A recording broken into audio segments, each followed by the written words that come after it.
Welcome to the Writer Reads Short Stories. This one is The Politics of Dragons, and this is the fifth and final part.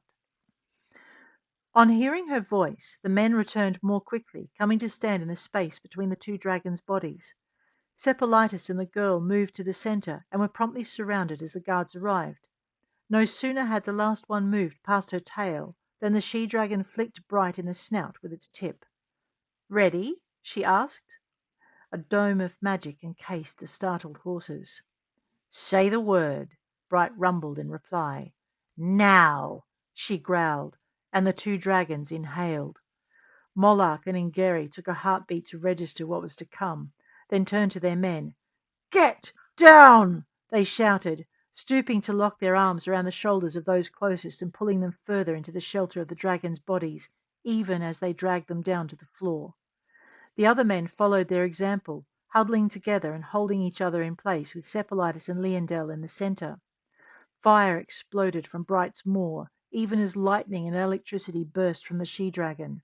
Flames spread through the hall in front of Bright, flowing over the magic shielding his guards' mounts before rebounding off the walls and surging back. Bright pivoted, extending his wings to cover the people sheltering beside him, and letting the flame rebound from his hide. Lost for room, the fire found escape down the corridors and tunnels from which the guards had retreated. On the other side of the hall, lightning and electricity did the same. Red heat and scorching silver intertwined where the two energies met and the power surged. The cavern walls shuddered and small chunks of stone broke loose, tumbling to the floor. Screams rose briefly from the corridors beyond as both dragons spoke a single word. Two different syllables in two different tongues, but enough to command the fire and lightning. The third word that echoed back from the maelstrom made the guards and familiars gasp. "Did they?" Seppolitus began. "Yes," Leondel told him. "They just created a new spell." "But that's—" Seppolitus began, and she slipped her hand through his. "It means their souls already combine." "I don't know what that means," Seppolitus admitted. "You will," Leondel replied, and gave a happy sigh.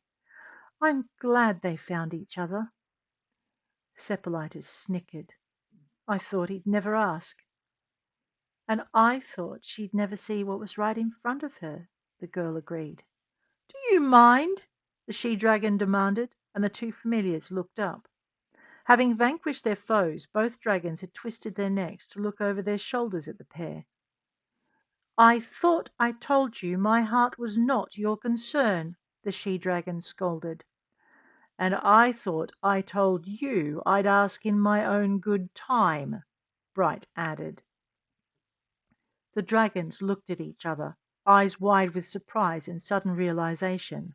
Then they fixed their people with stern glares. Ingeri was not deterred. "Will your houses combine?" he asked.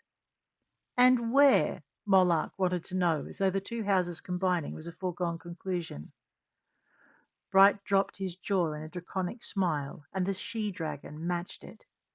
"Melkor's Ridge," they declared, laughter lightening their voices. "Where you first met," Ingeri concluded, and he and Moloch exchanged a rolled-eyed glance. "How—" "Fitting," Moloch hastily concluded. "Fitting." "And strategically adept," Ingeri admitted. He eyed the window leading back to Bright's lair. "You may overnight beneath my roof," the she-dragon hastily provided, casting Bright a mischievous glance. "Provided my mate's home is sufficiently warded." Bright uttered a single word, and the window to his domain snapped closed, its magic broken when the wards returned. The female dragon gave him an approving look. "Shall we?"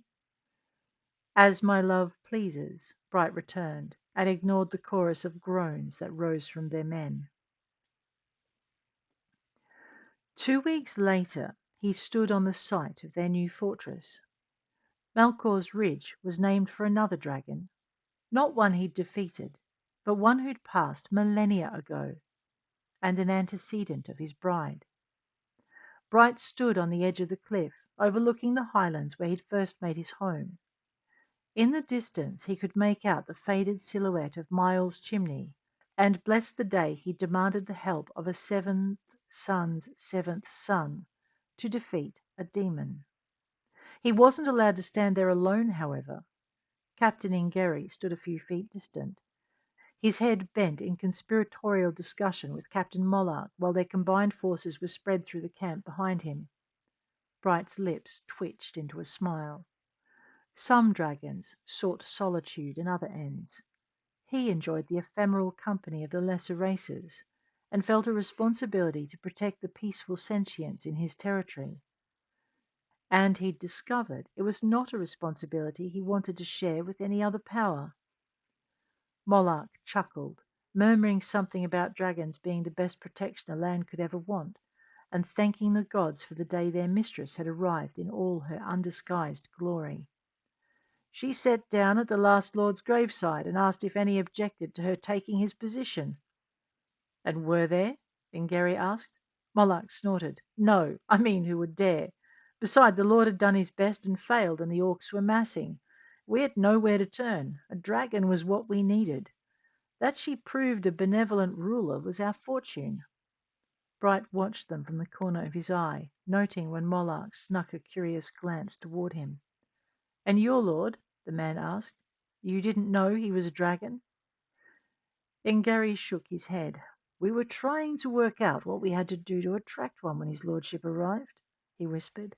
And, truth be told, some of the men were a little disappointed that what we got was human, even though he dealt so well with the orcs and ogres. Bright snorted, interrupting their conversation and drawing their attention. If I'd known I was welcome, I'd have revealed my true form sooner. It would have saved us all some pain. Ingerry smirked, then glanced at the tall woman standing at the campfire. In human form, Nashpanarveth was stunning. Her long silver hair fell the length of her back in a neat plait, and her blue eyes seemed to hold the sky. But it was her smile and the strength in her face that drew her people to her. Bright followed his gaze, surprised when Ingerry sidled closer. Will she stay, my lord? He asked. Truly stay? She's my mate, Bright told him, as though that was all the explanation he needed. We will stay together until our souls fly the beyond. Right. Ingerry's clipped response said he didn't understand the phrasing, but he'd accept its truth. He seemed to have something more in his mind, so Bright waited. Your familiars, is it? Ingerry asked hesitantly. At Bright's nod, he continued. Your familiars seem to get along well enough? At his words, Bright glanced around, noticing Sepelitis and Leandel were conspicuously absent. Ingerry caught his frown of concern and gave him a conspiratorial smirk. There's this secluded little spot by the waterfall, he murmured. Argoran and Cyril are watching over it. He jerked his chin in the lady's direction. 2 of her folk have joined them. I see, Bright replied, not sure whether to be affronted or relieved. The boy had fallen for the dragoness's familiar, and fallen hard, and each of them was as strong-willed as the other. At least he knew they were compatible. He sighed, the sound of it drawing the dragoness's attention. You sound unhappy, she observed. Is there something in our arrangement you regret? The question made Bright smile. No, but our familiars. She smiled in return. They fell for each other long before we were decided. Bright wondered how she knew, and she gave him a sly look. They're young and descended from 2 of the most magical bloodlines I've yet encountered. How could they resist? Bright's eyes narrowed. You planned it? Again that secretive smile. I hoped, she admitted. Besides, how better to judge the dragon than by the nature of his bond? Bright flushed, and he sputtered. Nashpanarveth arched an eyebrow. Would you have done any different? Truth be told, he wouldn't. And he hadn't. He'd asked Sepelitis to keep the maid company on their first visit. I didn't know where it would lead, he muttered, the admission greeted by several hastily smothered snickers from the women around the fire. A united kingdom, the dragoness told him firmly, and a bond of a different kind, one that strengthens our own. Yes, Bright sighed, shifting his gaze to her face and taking her hands in his own. All good things. Would you have rathered something else? The dragoness challenged, and Bright shook his head. Never in my wildest dreams.